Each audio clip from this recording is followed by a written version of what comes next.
Hello friends, इस audio lecture में हम भारत के रक्षा क्षेत्र में आत्मनिर्भरता के कदम के बारे में बात करेंगे, चर्चा करेंगे। Self reliance in defence sector. एक समय था भारत अधिकांश रक्षा उपकरणों का आयात करता था, लेकिन अब वह रक्षा क्षेत्र में निर्यातक की बड़ी भूमिका में आ गया है। गौरतलब है कि इसी कड़ी में आगे बढ़ते हुए 4 फरवरी 2021 को केंद्र सरकार ने आर्टिलरी गन, स्वदेशी लाइट कॉम्बैट एयरक्राफ्ट, टैंकों और मिसाइलों, विस्फोटक, टैंक रोधी खानों और अन्य रक्षा उपकरणों के निर्यात के लिए अपनी मंजूरी दी है।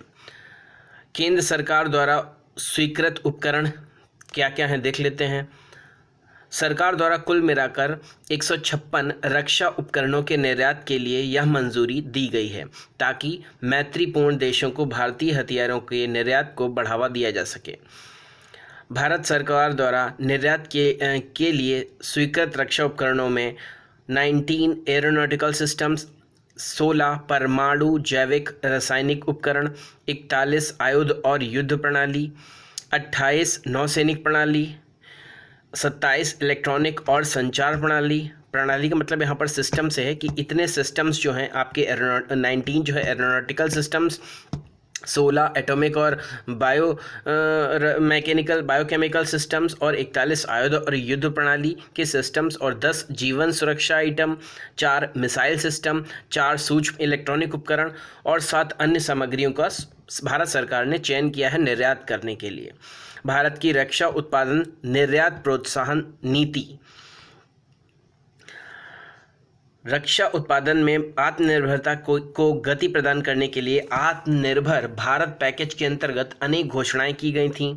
इस फ्रेमवर्क का क्रियान्वयन करने के लिए रक्षा तथा एरोस्पेस क्षेत्र में भारत को विश्व के अग्रणी देशों में स्थापित करने के लिए रक्षा मंत्रालय ने एक ड्राफ्ट रक्षा उत्पादन एवं निर्यात प्रोत्साहन नीति 2020 DPEPP 2020 का निर्माण किया है। मतलब एक ड्राफ्ट का निर्माण किया है जिसके थ्रू हम उत्पादन करेंगे रक्षा प्रणालियों का और उनका निर्यात करेंगे।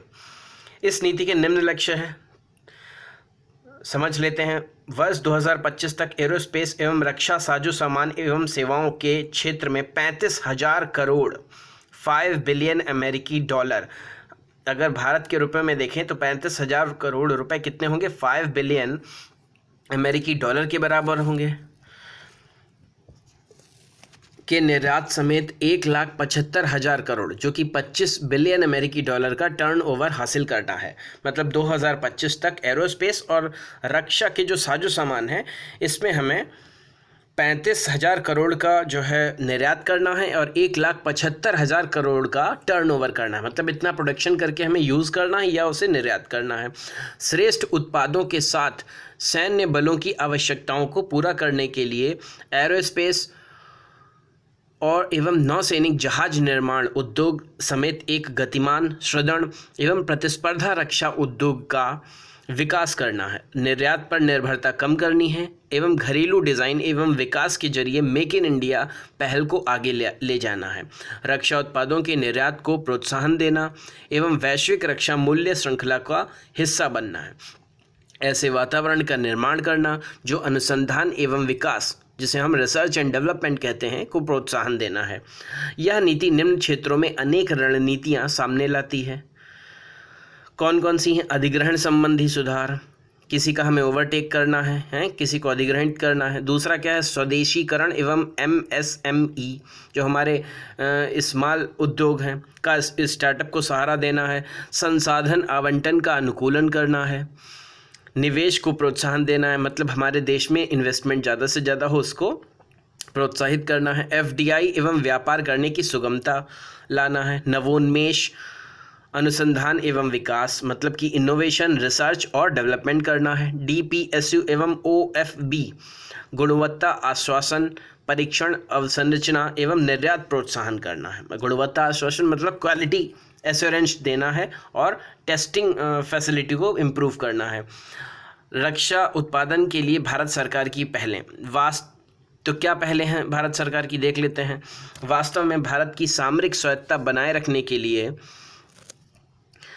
बनाए रखने के लिए रक्षा उपकरणों के उत्पादन में आत्मनिर्भरता हासिल करना महत्वपूर्ण है। अब आईडेक्स रक्षा उत्कृष्ट के लिए नवोन्मेष के तहत स्टार्टअप संस्थाओं को मिलने वाले अनुदान को भी बढ़ाने की तैयारी है। आईडेक्स देश की बहुत प्रभावी और अच्छी तरह क्रियान्वित रक्षा स्टार्टअप प्रणाली है। यह आत्मनिर्भरता हासिल करने की दिशा में निर्णायक कदम है। आत्मनिर्भर भारत योजना के अंतर्गत भारत विभिन्न रक्षा उपकरणों और मिसाइल उत्पादन क्षमता को लगातार बढ़ावा दे रहा है।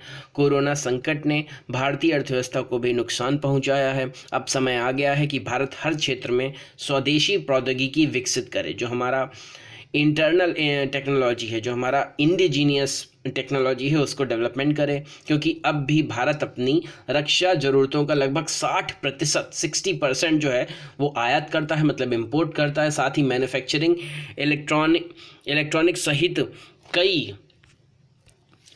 सहित कई देखिए आप आयात करता है ना 60%। इलेक्ट्रॉनिक सहित कई क्षेत्रों में बड़े पैमाने पर आयात करता है। देश में प्रौद्योगिकी के स्तर पर कोरोना संकट के बाद अब बदले हुए भारत की कल्पना करनी होगी, जिसे हम न्यू इंडिया कहते हैं, जिसमें हर क्षेत्र में स्वदेशी प्रौद्योगिकी विकसित करते हुए देश की मैन्युफैक्चरिंग को हब बनाना होगा।